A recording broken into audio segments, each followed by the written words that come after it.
Good morning to everybody. How you doing? Hope all is well. Keep up the beautiful work. Today is Tuesday, Parashat Vayishlach Yaakov, and we are continuing the holy endeavor of the Mishnah Yomit. I am here by the Kotel. We're having you all in mind. God bless you. Good things always. Bezrat Hashem Yitbarach. We are Masechet Bechorot. We are in Perek Aleph, Mishnah Vav. If you learn the Shisha Sidrei Mishnah, which is Vav, then you will have Osher, you will have true happiness. Aleph, Bezrat Hashem Yitbarach. Hamafrish pidyon peter hamor vamet. If somebody separates the seh for redeeming the hamor, the peter hamor, the first bechor that came out of the hamor, and he already made the exchange. However, it died before he gave it to the kohen vamet. It's a machloket between Rabbi Eliezer and the Chachamim. If he fulfilled his obligation just by redeeming it. Rabbi Eliezer Omer hayavim b'achrayto. You have to follow up and get a new one and redeem it and transfer it and give it to the kohen. Kahamesh silaim shelaben. Just like the 5 silaim in the mitzvah of pidyon haben, if it was lost before he gave it to a kohen, it's no good. But Chachamim omrim, the Chachamim say no. And hayavim b'achrayto. You are not hayav. You are not responsible. Once you made the transfer onto the seh, you are good. Kipidyon maaser sheni, just like the concept of maaser sheni. Once you redeem it on the money, even though you did not spend it in Yerushalayim, and he lost that money, then you're still good. He'id Rabbi Yoshua v'Rabbi Tzadok, two great chachamim, they testified al pidyon peter hamor shemet she'en kan lakohen klum. They testify that the halacha is like the chachamim. So you have the chachamim, you have Rabbi Yoshua and Rabbi Tzadok saying that the halacha is the way the chachamim say.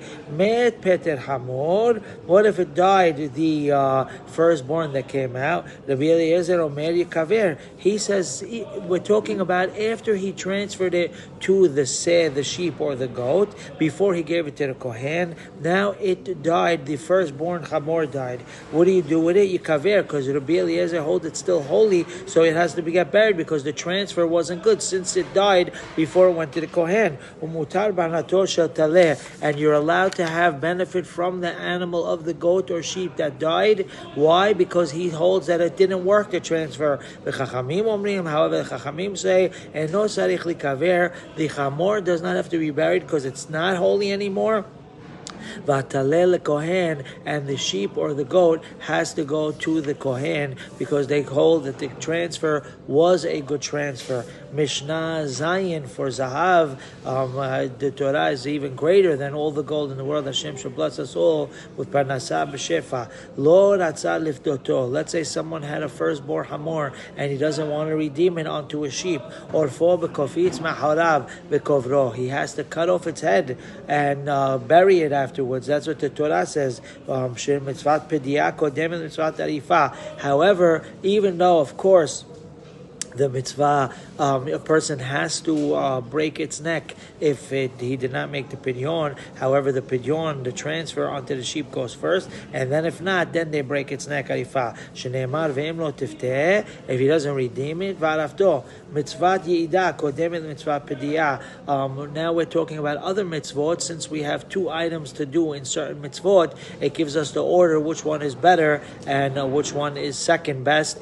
Similar to what we just said with the chamor regarding an amah ivriya, when someone has a Jewish maidservant. So the Torah says he could marry her, he should marry her, right? That's mitzvah yi'ud, and that goes before giving her the mitzvah, the ability to redeem herself. Shneimar asher lo yada ve'hefteh. First it says yi'ud, and then it says pidyon. Mitzvah yibum kodem mitzvah chalitza. We know there's a concept of yibum, and we know there's a concept of chalitza. What's the halacha? Of course, Yibum goes first, but however, later on in time, it's possible that they weren't having in mind 100% for the mitzvah of building the brother's home, doing what the Torah says. Maybe they were having other reasons why. So in the old days, when they did it for the right reasons, then mitzvah Yibum goes first, and then Halitza. However, nowadays, not everyone is as good as you, and they don't have the great thought thoughts of doing it for the mitzvah. Amru mitzvah halitza kodem and mitzvah yibum. Then the mitzvah of halitza comes before yibum. Mitzvah geula ba'adon. There's a concept of when someone donates, consecrates an animal to the Beit HaMikdash. So it has to be redeemed, or something else that has to be redeemed that was given to the Beit HaMikdash. So who's first? The owner is the one who does first, and then everybody else. Mitzvah geula ba'adon. Who kodem lechol adam? He's before everyone. Shenemar ve'im lo yigael v'nimkar be'erkecha. The Torah says someone else can do it if he can't do it, but he goes first. I hope everyone has the greatest day. Keep up the excellent work. Good things always. B'sorot tovot, yeshuot v'nehamot.